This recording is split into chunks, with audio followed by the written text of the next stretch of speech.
I buried my husband 7 months ago. Last night, I watched him stir cream into his coffee like nothing had ever happened.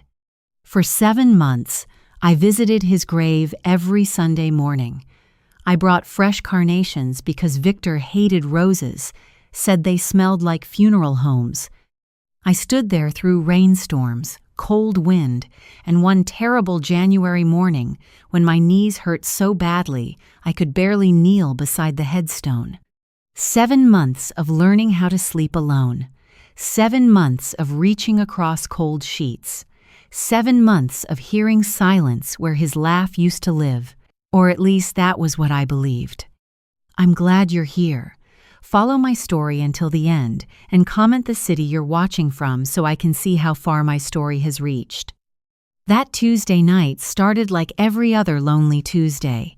I drove 20 minutes outside Tulsa because the grocery store near my apartment had doubled the price of eggs again. Widowhood teaches you strange things, like how grief doesn't stop rent from being due, how mourning doesn't pause utility bills.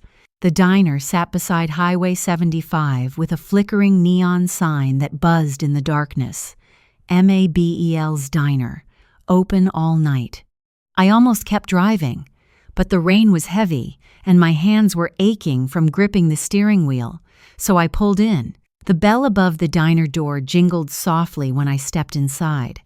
The smell of coffee and bacon wrapped around me immediately. Warm, familiar. The kind of place Victor and I used to stop during road trips back when our knees still worked and our marriage still felt easy. I slid into a booth near the back. A teenage waitress handed me a laminated menu without looking up from her gum. "Coffee?" she asked. "Please." I remember staring out the fogged-up window while waiting, thinking how strange it was that the world kept moving after someone died. Cars still drove, teenagers still laughed. People still complained about weather forecasts. Meanwhile, my entire life had been split cleanly in half. Before Victor, after Victor. Then I heard it. A cough. Low, rough, familiar. Not just similar, not close, exact. Victor had developed that cough after 30 years, working construction in Oklahoma dust and summer heat. A short little cough before speaking, always the same, always followed by a muttered complaint. "Coffee tastes weaker every year," the voice grumbled. My blood turned cold. The waitress set my mug down, but I barely noticed. Every nerve in my body had already gone tight. Slowly, I turned my head. 3 booths away sat my dead husband. Not someone who resembled him, not a stranger with similar hair. Victor, the same broad shoulders, the same silver hair curling stubbornly near his collar, the same crooked nose from the bar fight he swore wasn't his fault back in 1981. Even the faded denim jacket I donated to Goodwill after his funeral looked identical. My coffee cup slipped from my fingers. It shattered across the floor. The entire diner went silent. "Ma'am?" the waitress gasped. But I was already standing. My legs moved before my mind caught up. "Victor?" My voice cracked so sharply it barely sounded human. The man looked up. And for one beautiful, horrible second, hope exploded inside my chest. I thought he would smile. I thought he would say my name. I thought maybe this had all been some terrible misunderstanding. Instead, he frowned politely, like I was a stranger causing a scene. "I'm sorry," he said. The sound of his voice nearly dropped me to my knees. It was him, every syllable, every rough edge, every familiar rhythm. "Victor," I whispered again. "It's me, Marianne." People were staring now, forks frozen halfway to mouths, rain pounding softly against diner windows. The man glanced around awkwardly, then back at me. "I think you have the wrong person, ma'am." Wrong person. 42 years of marriage, and suddenly I was the wrong person. "No." I stepped closer. "No, stop this. Victor, please."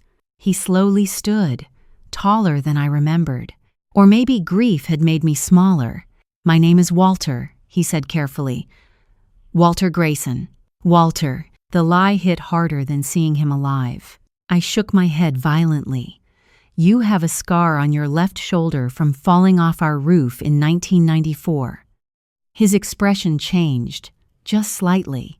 A flicker, so fast another person might have missed it. I don't know what you're talking about. You hate mushrooms. You hum Sinatra when you're nervous. Your right knee hurts when rain's coming. The diner had gone so quiet I could hear the refrigerator humming behind the counter. The man swallowed hard. Then he smiled. A sad little smile. The exact smile Victor used whenever he thought I was overreacting. "Ma'am," he said gently, "I think you should sit down." That almost broke me, because Victor always said that exact sentence whenever I got upset, word for word. I reached into my purse with shaking hands and pulled out my wallet. Inside was an old photograph from our 40th anniversary. Victor standing beside our camper, his arm wrapped around my waist, both of us sunburned and smiling beside Lake Texoma. I shoved the photo toward him. "Look at this." His eyes dropped to the picture. And there it was again, that flicker, recognition, fear, something buried deep beneath the performance, but it disappeared almost instantly. "I'm sorry," he repeated quietly. "I've never seen this before." A trucker sitting nearby muttered under his breath, "Poor lady, poor lady." They thought grief had driven me crazy. Maybe part of me wondered the same thing. Then the man reached for his coffee mug, and I saw his hand clearly. His pinky finger bent sideways, crooked permanently from the time Victor smashed it, fixing our old garage door 27 years ago. My stomach dropped. That finger? Nobody else had that finger. "Show me your hand," I whispered. His face tightened. "What?" "Your hand." For a moment, neither of us moved. Rain hammered harder outside. Somewhere in the kitchen, a plate crashed. Finally, slowly, he lowered the mug. And there it was, the crooked finger, the tiny white scar near his thumb from Thanksgiving turkey grease back in 2008. I stopped breathing. The man noticed where I was staring. Quickly, he shoved both hands into his jacket pockets. "I have to go." He turned toward the register. Panic surged through me. "No!" I grabbed his sleeve. "You don't get to disappear twice."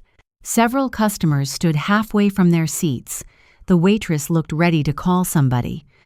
The man leaned closer suddenly, so close I could smell the cedar aftershave Victor wore for decades.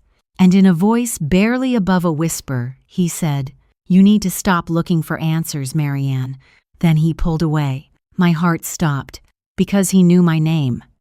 Walter Grayson, the stranger, the man claiming he'd never met me. He knew my name. Before I could react, he threw cash onto the counter and walked into the storm. I chased him outside. Rain soaked me instantly, my shoes slipping against wet pavement. But the parking lot was empty. No truck, no headlights, no Victor, only rain, and the distant sound of thunder rolling across Oklahoma fields. I stood there shaking, water dripping down my face, heart pounding so hard it hurt, because suddenly the funeral replayed inside my head. Every strange detail, every moment that hadn't made sense. The closed casket, the rushed service, Victor's business partner insisting the body was too damaged after the boating accident, the cremation papers I'd signed through tears without really reading. At the time, grief had wrapped around my brain like fog. I trusted everyone. Why wouldn't I? Now, standing in that diner parking lot, one terrifying question echoed through my mind. If my husband was alive, then whose ashes had I buried? And why had Victor let me believe he was dead for 7 entire months? I barely remember driving home. The rain blurred every streetlight into streaks of gold. By the time I reached my apartment complex, my hands were trembling so badly I could barely unlock the door. The place smelled faintly like lavender cleaner and loneliness. A tiny one-bedroom apartment with beige walls and second-hand furniture. Not the life Victor and I were supposed to have. We had plans: retirement in Arizona, fishing trips, grandchildren visiting during summers. Instead, I had a stack of unpaid medical bills on my kitchen table and a husband buried beneath a marble headstone, or so I thought. I didn't sleep. I sat in my recliner until sunrise, replaying every second inside that diner, every blink, every word, every expression. At 6:12 a.m., I called my daughter. Claire answered on the fourth ring, sounding exhausted. "Mom, is everything okay?" "No." Silence, then blankets rustling. "What happened?" "I saw your father last night." A long pause, the kind people use when deciding whether someone has finally lost their mind. "Mom," she said carefully, "I know how it sounds. Did you take your medication?" That hurt more than I expected. "Yes, Claire." Another silence. Then softly, "Maybe you dreamed it." I touched him. My voice came out sharper now. I spoke to him. He spoke back. Claire sighed heavily. "Mom, Dad died 7 months ago." "No." I stared at Victor's framed photo on my bookshelf. "He didn't." By noon, Claire showed up anyway, 38 years old, corporate lawyer, practical about everything. She inherited Victor's skeptical nature. She found me still wearing yesterday's clothes, coffee untouched beside me. "Okay," she said gently, kneeling beside my chair. "Tell me exactly what happened." So I did. Every detail: the diner, the finger, the scar, the voice. Claire listened quietly, but I could see concern building behind her eyes. Not belief, concern, like she was preparing herself to discuss grief counseling. When I finished, she squeezed my hand. "Mom, trauma can do strange things." I yanked my hand away. He knew my name. That made her pause. "What?" He whispered it before leaving. "Marianne." Claire frowned. "You didn't mention that on the phone."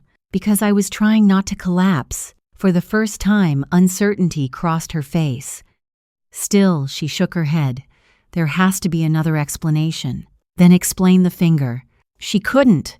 Instead, she stood and began pacing, a habit she'd had since law school. Finally, she stopped. "Maybe we should contact Sheriff Dalton." My stomach twisted. Sheriff Dalton had handled Victor's boating accident. He'd personally delivered the news, stayed at my house during the funeral, held my hand while I cried. Suddenly, that memory felt wrong somehow. Too polished, too rehearsed. "No," I said quietly. Claire blinked. "Why not?" Because deep down, something cold and terrible had already started growing inside me. A suspicion. What if the people who told me Victor was dead already knew he wasn't? Claire left around 3. But before leaving, she hugged me longer than usual, like she was afraid. Not of Victor, of me. After she drove away, I walked to the hallway closet and pulled down the old metal lockbox Victor used to keep important papers. Insurance policies, property deeds, tax returns. My hands froze when I noticed something strange. The boating insurance file was missing. I sat cross-legged on the floor, digging through every folder. Nothing. Gone. But Victor had organized paperwork obsessively. He labeled everything, never threw financial records away. My heartbeat quickened. Then I remembered something else. 3 weeks after the funeral, Victor's business partner, Glenn Mercer, stopped by unexpectedly. He'd offered to help sort financial matters, said I shouldn't burden myself with paperwork while grieving. At the time, I appreciated the kindness. Now my skin crawled. Because Glenn had been alone in this apartment for nearly an hour while I cried in the bedroom, I grabbed my phone, called Glenn immediately. Straight to voicemail. I called again. Nothing. Then a third time. Finally, a robotic message. "The number you are trying to reach has been disconnected." Disconnected. I stared at the phone. Glenn owned half a construction company worth millions. Men like Glenn didn't suddenly disconnect numbers. Outside, thunder rolled again. And for the first time since Victor supposedly died, I felt something stronger than grief. Fear. Real fear. Because whatever had happened 7 months ago, it wasn't an accident. And somehow, my husband was still alive in the middle of it,